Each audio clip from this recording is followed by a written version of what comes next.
Hey everyone, welcome back to the channel. Today, we're diving deep into one of the most complicated, twisted, and absolutely fascinating family trees in all of fantasy, the Targaryen dynasty. We're going to trace their bloodline from the events of House of the Dragon all the way through to the era of Dunk and Egg, connecting all those silver-haired dragon riders and explaining how they're all related.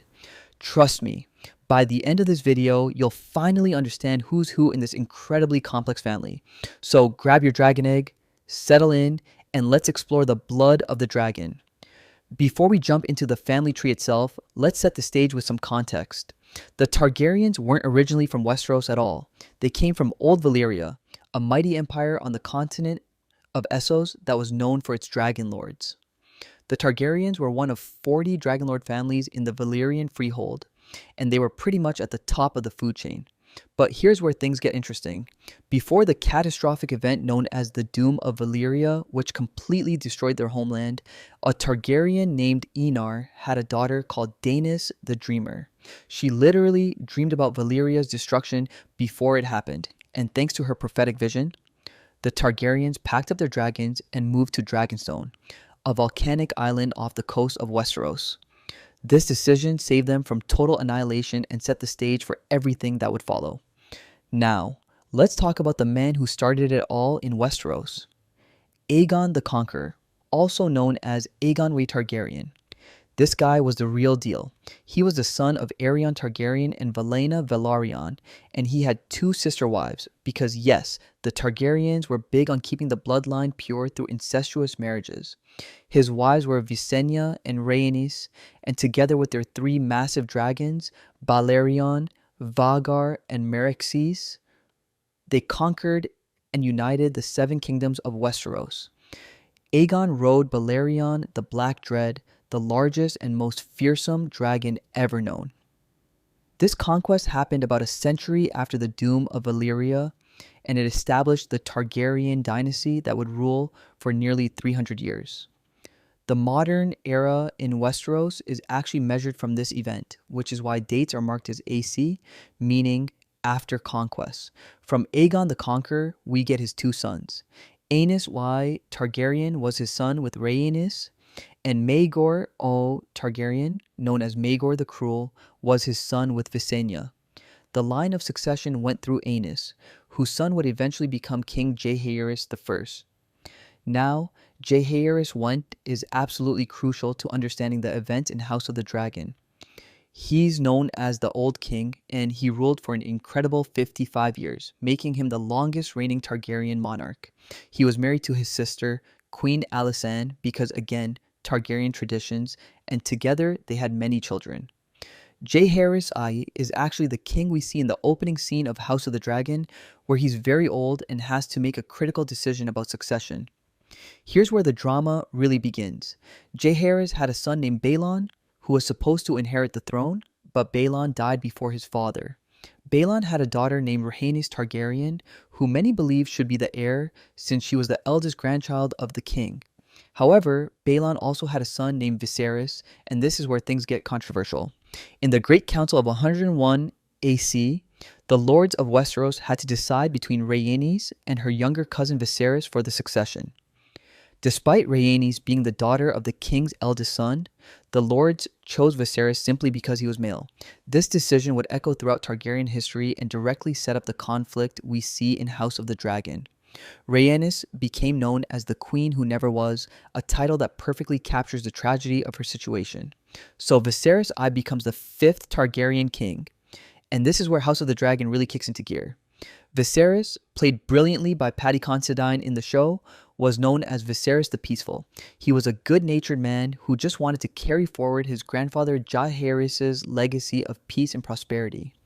He married his cousin Aemma Arryn, and together they had one surviving child, a daughter named Rhaenyra. Viserys desperately wanted a male heir, and in the very first episode of House of the Dragon, we see the tragic consequences of this obsession. Aemma dies during a forced C-section while trying to deliver a son, and the baby boy dies shortly after. This devastates Viserys and forces him to confront the question of succession. Now, Viserys had a younger brother named Daemon Targaryen, and Daemon is one of the most complex characters in the entire Targaryen saga. He's hot-headed, arrogant, ambitious, and absolutely deadly. He's described as a peerless warrior and dragon rider, someone who commands respect through sheer force of will and combat prowess. Daemon coveted the Iron Throne, and many on Viserys' council feared he might try to take it by force. After the death of Aemma and the baby, Daemon was technically the heir. But Viserys made the groundbreaking decision to name his daughter Rhaenyra as his heir instead. This was revolutionary because it broke the precedent set by the Great Council that passed over Rhaenys. Viserys forced all the lords of Westeros to swear oaths to support Rhaenyra's claim to the throne. But here's where things get messy. Viserys remarries, and his new wife is Alicent Hightower, who was actually Rhaenyra's best friend. This marriage was orchestrated by Alicent's father, Otto Hightower, who was the hand of the king and had his own ambitions for power. Viserys and Alicent have 4 children together: Aegon II, Rhaenyra, Aemon, and Daeron. The birth of Aegon II, Viserys' first son, immediately creates a succession crisis. Even though Viserys had named Rhaenyra his heir years earlier, many lords believed that Aegon, as the king's eldest son, should inherit the throne instead. This fundamental disagreement about succession becomes the heart of the conflict known as the Dance of the Dragons. Rhaenyra herself has a complicated family situation. She was first married to Laenor Velaryon, the son of Lord Corlys Velaryon and Princess Rhaenys, the queen who never was. Together, Rhaenyra and Laenor had 3 sons: Jaehaerys, Lucerys, and Joffrey Velaryon. However, there are strong hints throughout House of the Dragon that these boys were actually fathered by Sir Harwin Strong, Rhaenyra's lover, rather than Laenor. This becomes a major political issue because it calls into question the legitimacy of Rhaenyra's heirs. After Laenor's apparent death, Rhaenyra marries her uncle Daemon. And yes, this is as complicated as it sounds. Together, Rhaenyra and Daemon have 3 more children: Aegon III, Viserys II, and a stillborn daughter named Visenya. On the other side of the family, we have Alicent's children. Her eldest son, Aegon II, is married to his own sister Helaena, because the Targaryens really committed to that whole keeping it in the family thing. Aegon II and Helaena have 3 children, the twins Jaehaerys and Jaehaerys, and a younger son named Malor. Alicent's second son, Aemond, is one of the most dangerous players in the Dance of the Dragons. As a child, he lost his eye to Rhaenyra's son Lucerys in a fight, and he never forgave that side of the family. Aemon eventually becomes the rider of Vhagar, the largest living dragon at the time, making him an incredibly formidable opponent. The Dance of the Dragons, the civil war that tears the Targaryen family apart, begins after King Viserys III dies. On his deathbed, Viserys mentions something about Aegon and the prophecy to Alicent, but she misunderstands and thinks he's talking about their son Aegon II when he was actually referring to the prophecy about Aegon the Conqueror and the coming threat from the north. This misunderstanding, combined with the machinations of the small council in King's Landing, leads to Aegon II being crowned king instead of Rhaenyra. The realm splits into 2 factions: the Blacks, who support Rhaenyra, and the Greens, who support Aegon II. The war is absolutely devastating, killing off most of the Targaryen dragons and causing the deaths of numerous family members on both sides. Without going into too many spoilers for those who haven't read the books, the Dance of the Dragons eventually ends with the death of both Rhaenyra and Aegon II.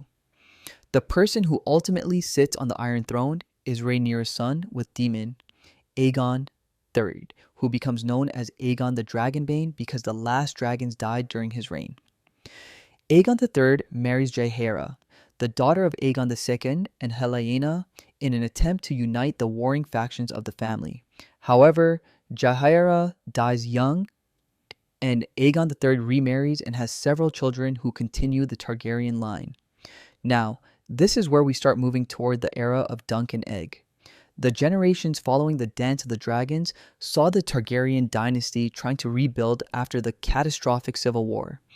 One of the most significant kings in this period was Daeron II Targaryen, who was known as Daeron the Good. However, his legitimacy was questioned throughout his life because of rumors that he was actually the son of his mother's lover rather than his father, King Aegon IV. Aegon IV known as Aegon the Unworthy, was one of the worst Targaryen kings, remembered for his corruption, cruelty, and numerous illegitimate children. On his deathbed, Aegon IV legitimized all of his bastards, which created a whole new succession crisis and eventually led to the Blackfyre rebellions, where legitimized bastards tried to claim the throne. Daeron and II had several sons, including Baelor, who was known as Baelor Breakspear. Baelor was heir to the throne and widely respected as a capable warrior and leader. He had two sons, Valar and Mataris. Daeron II also had other sons, including Aerys, Rhaegal, and most importantly for our story, Maekar. Now, Maekar is crucial because he's the father of the character known as Aegon the Dunk in Egg Stories. Maekar was the prince of Summerhall, and he had four sons, Daeron, Aerion, Aemon, and Aegon. Let's talk about each of Maekar's sons because they're all fascinating characters. The eldest was Prince Daeron, who was more interested in drinking than in jousting or combat. He's the one who shaves young Aegon's head at the beginning of the Dunk and Egg Stories, which becomes important because Aegon uses this to disguise himself. The second son was Aerion, known as Aerion Brightflame, who was cruel, sadistic, and believed he could turn himself into a dragon by drinking wildfire. He eventually dies attempting this, which tells you everything you need to know about his judgment. The third son was Aemon, who becomes one of the most beloved characters in the entire Game of Thrones saga. Aemon eventually becomes a Maester and joins the Night's Watch, where he serves for decades. In Game of Thrones, we meet him as a very old man mentoring Jon Snow at Castle Black. And finally, we have the youngest son, Aegon, who is the egg in Dunk and Egg. His full name is Aegon V. Targaryen, and he becomes known as Aegon the Unlikely because no one expected him to ever become king. As the fourth son of a fourth son, he was way down in the line of succession. The Dunk and Egg stories follow young Prince Aegon after he disguises himself and becomes a squire to Sir Duncan the Tall, a low-born hedge knight. The stories take place about 90 years before the events of Game of Thrones and roughly 80 years after House of the Dragon. The first story, The Hedge Knight, begins when Egg meets Dunk at the tourney at Ashford. Egg was supposed to be squiring for his brother Daeron, but Daeron got drunk instead of competing, so Egg ran away and found Dunk. During the tourney, Dunk gets into a fight with Prince Aerion, who was assaulting a peasant girl. When Aerion's guards try to beat Dunk, Egg reveals his true identity to protect him, showing that he's actually a prince of the realm. This leads to a trial by combat, specifically a trial of 7 where Dunk has to recruit 7 knights to fight on his behalf. Prince Baelor Breakspear, Egg's uncle and heir to the throne, fights on Dunk's side, but tragically, he's killed during the battle by an accidental blow from his own brother, Maekar, who was fighting for the other side. After the trial, Maekar approaches Dunk with a proposal. He realizes that Aegon needs a mentor who can teach him humility and what life is like for common people, something his brothers clearly lack. Maekar wants Aegon to train at Summerhall, but Dunk suggests that Egg would learn more by traveling the realm as a hedge knight squire. Maekar agrees, and this begins the adventures of Dunk and Egg, with young Aegon hiding his identity and learning about the real Westeros from the ground up. The second story, The Sworn Sword, takes place a couple of years later and involves Dunk and Egg getting caught up in a dispute between 2 minor nobles over water rights. It's a smaller, more intimate story that shows the kinds of conflicts common people face in Westeros, far from the glamour and politics of King's Landing. The third story, The Mystery Knight, takes place at another tourney, this one at White Walls, where political intrigue involving a potential Blackfyre rebellion is brewing. Throughout these stories, we see Egg growing and learning, developing the character that would eventually make him one of the better Targaryen kings. Now, here's where the family tree connects back to what we know.